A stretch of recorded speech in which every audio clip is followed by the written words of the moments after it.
This was closely followed by Champagne Lifestyle on Coca-Cola Wages and The Battle to Stay Positive, another two songs that went into chart in the iTunes Top 20 in Ireland. Live a champagne lifestyle on Coca-Cola wages.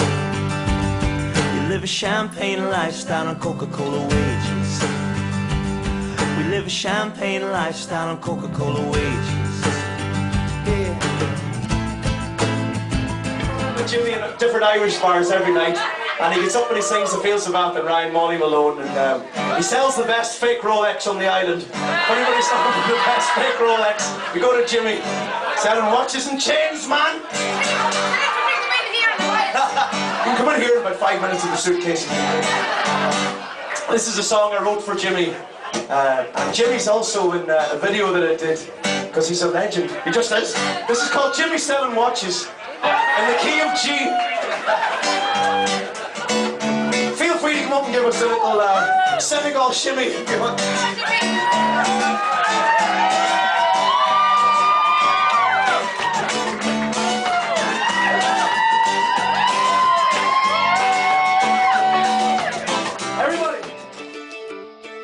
I'd become good friends with Sharon Shannon at this stage and her manager John.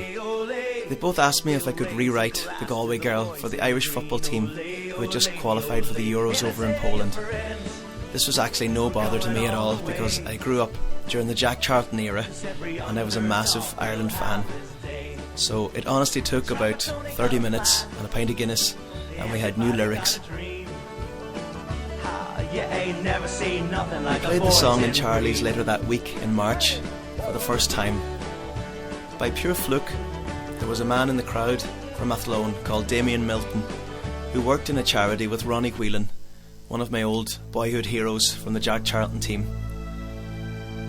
Ronnie Whelan had scored probably the goal of the tournament in 1988, and another coincidence was that was the first game of football I had ever watched.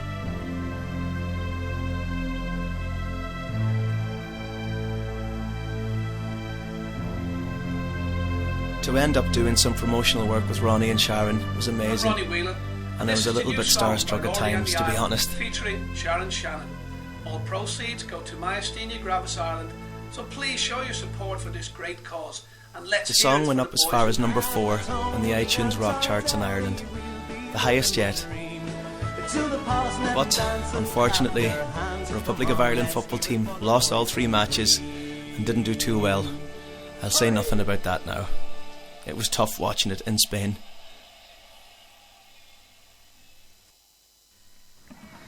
And so, to a sport that was a bit closer to home, the GAA and Donegal. I got a phone call from my mother and father, and they were chatting about how well the Donegal team were doing that year. And my mother laughed and said I should change the Jimmy song. Instead of Jimmy selling watches, just change it to Jimmy's winning matches. And like it did with everyone, it stuck on my head. So, not joking, sat down for about 20 minutes this time, scribbled down some lyrics on the beach, waited for Mark to come with the camera and the mighty Jimmy himself from Senegal, whose real name is Bamba, to sit down beside me. We did one take and I couldn't stop laughing, so we had to do a second take. This is the second take of Jimmy's winning matches. I had no idea of the whirlwind that was about to take over my life, for a few weeks anyway. After Donegal beat Cork in the All-Ireland semi-final, Carl Lacey, one of the best players to ever play for Donegal, decided to sing it into the microphone in Croke Park. There were 40,000 Donegal supporters in the stadium that day, and most of them seemed to know it already. It had definitely gone viral. There were so many versions starting to come up on YouTube, on the tin whistle, accordions, people screaming it in car parks. Here are 2 of my favourite versions that popped up.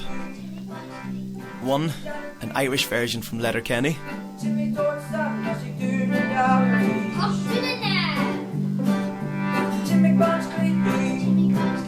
And this screaming version from young Shay Kelly.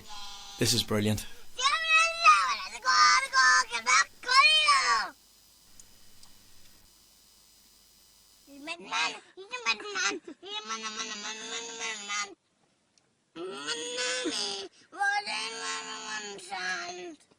He got a plan, he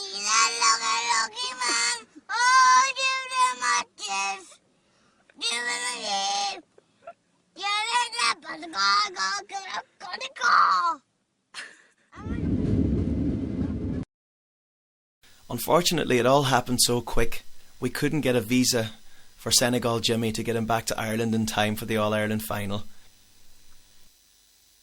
I had a load of gigs booked and it would have been a great crack to have him along, but unfortunately, despite even the best efforts of Pat the Cope, we just couldn't rush it through in time. There was something wrong with papers on his side.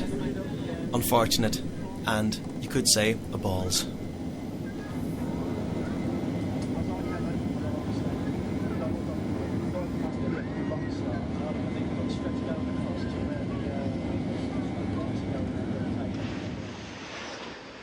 I was still over the moon myself to be heading back, and I got a Ryanair flight. Yes, Ryanair. And the first gig I had was in the lovely town of Luaidh in Gweedore, Donegal. There was such a nice community spirit that night. Everybody speaking Irish, felt a little bit guilty. My wage that night was vital. 5 Donegal jerseys and 3 All-Ireland final tickets. Good man yourself, Marchino Ferry. Mighty stuff.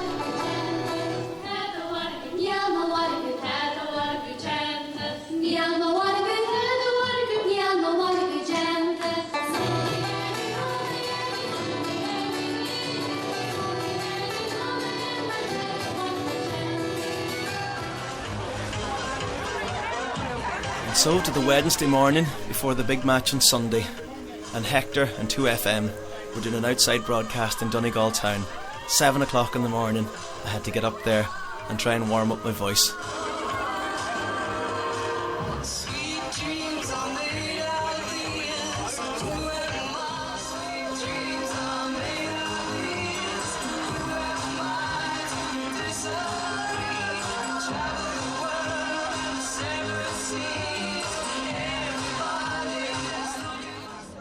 How are you, Angela, Deborah? You well?